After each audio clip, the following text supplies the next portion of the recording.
Maligayang panunood po karekap. Ang ating tatalakayin ngayon ay tungkol sa isang thriller adventure film na may pamagat na Gold. Kaya sit back, relax, at simulan na natin.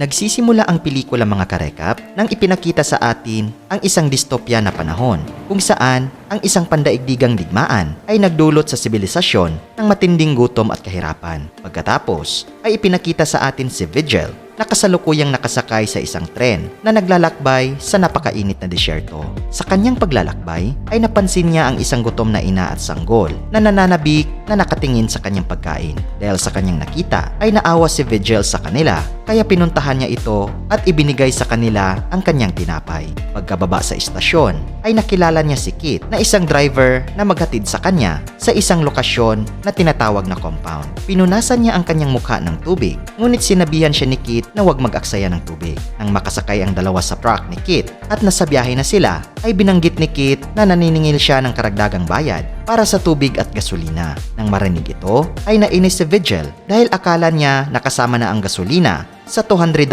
na kanyang binayad. Ngunit, nang ang driver ay nagbanta na bumalik, si Vigil ay walang pagpipilian kundi ang tanggapin ang kanyang mga kondisyon. Pagkatapos, ay sinubukan niyang gamitin ang aircon, ngunit mabilis itong pinatay ni Kit na sinasabing mag-overheat ang makina ng kanilang sasakyan. Di nagtagal, ay nasira ang gulong ng kanilang sasakyan, kaya nagsimulang magpalit ng gulong ang ating bida para maiwasan ang karagdagang singil sa kanya.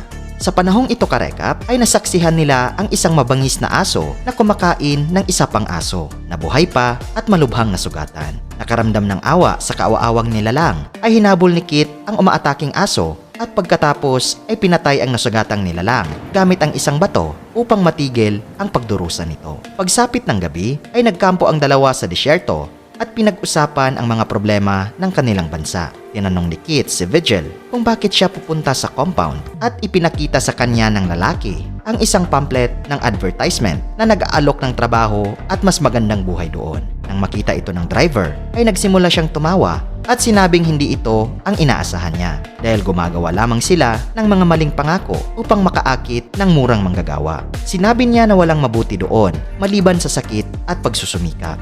Gayunpaman, si Vigil ay hindi nababahala dahil ang buhay kung saan siya nagmula ay napakahirap. Kinabukasan ay nagpatuloy ang dalawa sa kanilang paglalakbay at si Vigil ang nagmamaneho habang natutulog si Kit. Sinasamantala ng ating bida karekap ang pagkakataong ito na gamitin ang aircon, ngunit ito ay naging sanhi ng isang malaking pagkakamali. Gaya ng babala ng driver ay nagsimulang mag-overheat ang truck at tuluyang nasira. Hindi nagtagal ay nagising si Kit at sobrang galit na galit at nagsimulang sumigaw kay Vigil. Kaya mabilis na humingi ng paumanhin ang ating bida sa kanyang mga aksyon. Maya-maya pa, habang abala si Kit sa pag-aayos ng sasakyan, ay lumakad si Vigil sa di kalayuan para i-relieve ang sarili.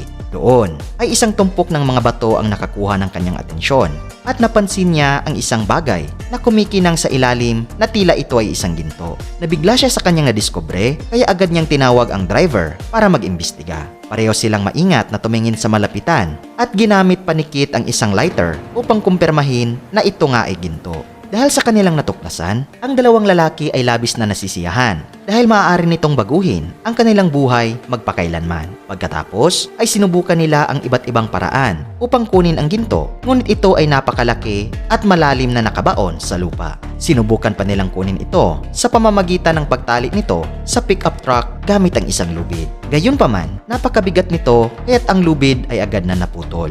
Kaya, pagsapit ng gabi karekap, ay nagpasya silang magtayo ng camp malapit sa ginto at nagsimula ng apoy upang lumayo ang mga ligaw na aso. Habang nag-uusap sila, ay napagtanto ng dalawa na hindi nila magagawang kunin ang ginto, kaya kailangan nilang kumuha ng excavator. Pagkatapos, ay inutusan ni Kit si Vigil na pumunta sa pinakamalapit na bayan at maghanap ng excavator, habang siya ay mananatili upang bantayan ang ginto. Binanggit niya na mayroon siyang ilang pinagkakatiwalaang kontak sa bayan at ibibigay kay Vigil ang kanilang impormasyon. Gayunpaman, iginiit ni Vigil na siya ang dapat na manatili sa lugar dahil hindi siya pamilyar sa bayan at walang kakilala. Inulit ni Kit na mahirap manatili sa disyerto dahil kailangan niyang magrasyon ng tubig at pagkain. Binanggit din niya na si Vigil ay hindi sanay sa malupit na kapaligiran na ito at ang disyerto ay maaaring magdulot sa kanya ng kapahamakan. Higit pa rito ay nagduda si Kit na si Vigil ay hindi kayang ipagtanggol ang kanyang sarili o ang ginto kung may dumaan man.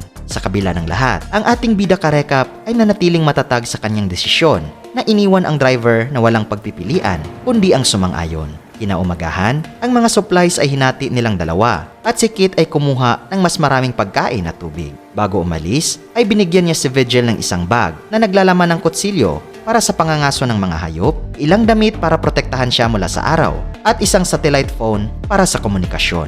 Pagkatapos, ay nagpaalam sila sa isa't isa at ipinangako ni Kit na babalik siya sa loob ng 5 araw kasama ang excavator. Pagkaalis ng driver, ay agad na tinakpan ang ginto ni Vigil para walang ibang makakita nito. Maya-maya ay nagtayo siya ng isang maliit na camp at kumuha ng mga sanga mula sa malapit upang magsindi ng apoy.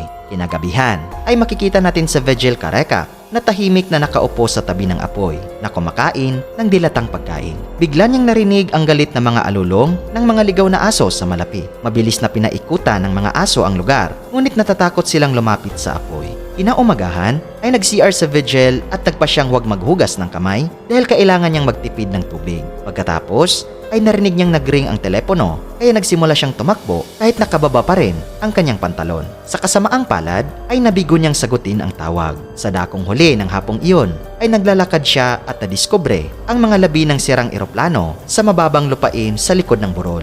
Ang eroplano ay tila isang komportableng silungan, ngunit nagpa siya sa Vigil na huwag manatili doon dahil kailangan niyang bantayan ng ginto. Sa halip ay kinuha niya ang mga piraso ng fuselage at kinaladkad ito pabalik sa kanyang camp at ginamit ang mga materyales upang makagawa ng mas matibay na silungan. Habang lumilipas ang mga oras ay nagsisimula ng maapektuhan ng araw ang balat ni Vigil na nagdulot ng ilang sunburn sa kanyang mukha. Nang walang ibang magawa ay sinimulan niyang hukayin ang buhangin sa paligid ng ginto at kalaunan ay nakakuha ng isang magandang tipak na nagpapasaya sa kanya. Makalipas ang ilang oras karekap ay tumunog ang kanyang telepono at si Kit pala ang tumatawag. Ibinunyag niya na nasira ang kanyang truck at mas matagalan pa siyang makabalik. Pagkatapos ay sinabi sa kanya ni Vigil ang tungkol sa piraso ng ginto na nakuha niya. Ngunit sinabihan siya ng driver na maghintay at huwag gumawa ng anuman hanggang sa siya ay dumating. Sa paglipas ng mga araw karekap, ang mga supply ni Vigil ay nagsisimulang maubos na nag-iwan sa kanya sa isang desperado na sitwasyon. Lumalala na rin ang kanyang mga paso at kaunti na lang ang natitira ng tubig. Sa kabila ng lahat ng ito ay patuloy niyang hinahaplos ang piraso ng ginto na para bang ito ay kanyang sanggol. Isang umaga karekap ay napansin ni Vigil ang isang ahas na papalapit at nagpa siyang hulihin ito gamit ang kanyang kutsilyo upang gawing pagkain. Gayunpaman, mabilis itong nakatakas at nadismaya ang lalaki nang matuklasan niyang aksidente niyang naitapon ang halos lahat ng tubig habang sinusubukang hulihin ang ahas. Pagsapit ng hapon ay bumalik si Vigil sa lugar na binagsakan ng eroplano nang mapansin niya ang isang babaeng papalapit mula sa malayo. Agad siyang nagtago sa loob ng eroplano, ngunit napansin siya ng babae at nakipag-usap ito sa kanya. Hiniling ng babae sa kanya na lumabas at nagtanong tungkol sa kung ano ang kanyang ginagawa at kung saan siya patungo. Gayunpaman, tumanggi si Vigil na sagutin ang kanyang mga tanong at tinanggihan pa niya ang pagkain at tubig na iniaalok ng babae sa kanya. Napansin ng babae ang kanyang mahinang kalagayan at inihayag na may isang balon na may tubig 5 kilometro lamang ang layo. Ngunit muli na naman niya itong hindi pinapansin kaya lalo itong naghinala sa kanya. Makalipas ang ilang sandali ay natuklasan ng babae ang mga bakas ng paa sa buhangin at napagtanto na mayroon siyang ibang camp sa malapit. Nagpa siyang tumungo sa direksyong iyon kaya hiniling sa kanya ng isang nag-aalalang si Vigil na huminto.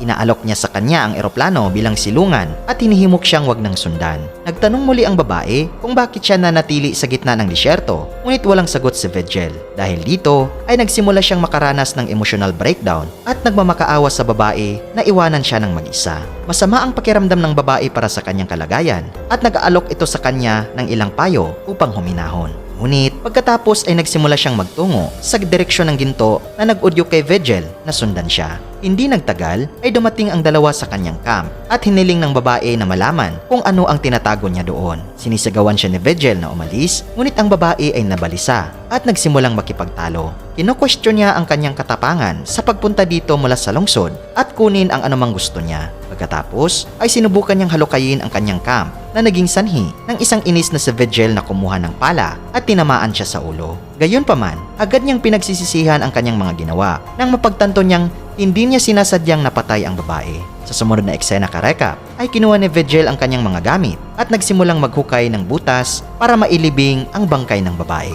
Ngunit hindi nagtagal ay nakita ng mga ligaw na aso ang bangkay at tinangka nilang hukayin ito. Kaya inalis ni Vigil ang katawan at ibinaon ito sa malayo. Ngunit mas nakakaakit ito ng mas maraming aso. Nang walang ibang pagpipilian karekap, ay nangalap siya ng ilang kahoy at sinunog ang katawan bilang respeto sa katawan ng babae.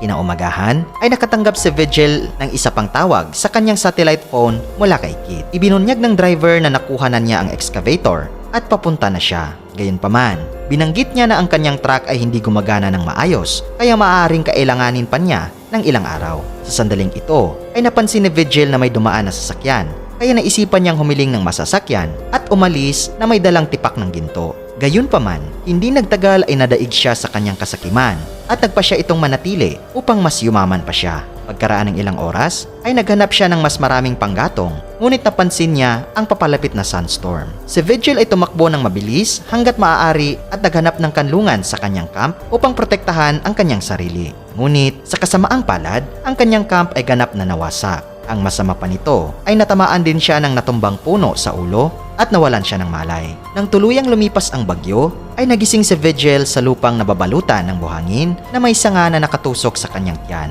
Nahanap niya ang kanyang mga gamit sa ilalim ng buhangin, ngunit wala siyang makita kundi ang basurang naiwan niya. Kahit sa napakahirap na sitwasyong ito, ay gumagapang siya sa disyerto hanggang sa matuklasan niya ang piraso ng ginto kung saan siya nakakapit. Hindi nagtagal, ay sinimulan niyang tanggalin ang sanga na nakatusok sa kanyang tiyan. At pagkatapos nito, ay gumawa siya ng first aid sa kanyang malalim na sugat gamit ang takip ng lata na pinainit sa apoy at binalot ito ng maruming basahan bago muling mawala ng malay. Sa sumunod na eksena karekap, ay nagising si Vigil at laking gulat niya nang makitang nakatutok sa kanya ang babaeng napatay niya. Pero bago pa man siya makapagsalita, ay hinimatay na naman siya. Nang maglaon, ay nagising siya sa tabi ng isang apoy at inalok siya ng babae ng tubig. Si Vigil ay nagsimulang marinig ang parehong mga salita na sinabi niya sa babae sa unang pagkakataon na nagkita sila. Gayunpaman, naniniwala siyang guni-guni lamang niya iyon. Kinabukasan ay patuloy niyang nakikita ang babae at patuloy itong nag-aalaga sa kanya. Nang tawagan siya ni Kit, ay sinabi sa kanya ni Vigil ang tungkol sa babae at kung paano niya ito nakikita kahit saan. Nabigla nito si Kit at ipinapalagay niyang gusto niya ang ginto kaya hiniling niya kay Vigil na paalisin siya. Gayunpaman, tiniyak ng lalaki sa kanya na hindi niya alam ang tungkol sa ginto. Maya-maya pa ay bumalik ang babae na may dalang pagkain at ibinigay ito kay Vigil. Nang makita ang kanyang mahinang kalagayan, ay nag-alok din siya na dalhin siya sa isang pinakamalapit na balon. Ngunit sinigawan siya nito na pabayaan lang siya. Pumayag naman ang babae, pero bago umalis ay tinanong niya kung nakita nga ba niya ang kapatid nito. Ibig sabihin karekap, ang pinatay niya kanina ay ang kakambal pala ng babaeng iyon. Nagulat si Vigil sa revelasyon na ito at hiniling niya sa babae na umalis bago muling mawala ng malay.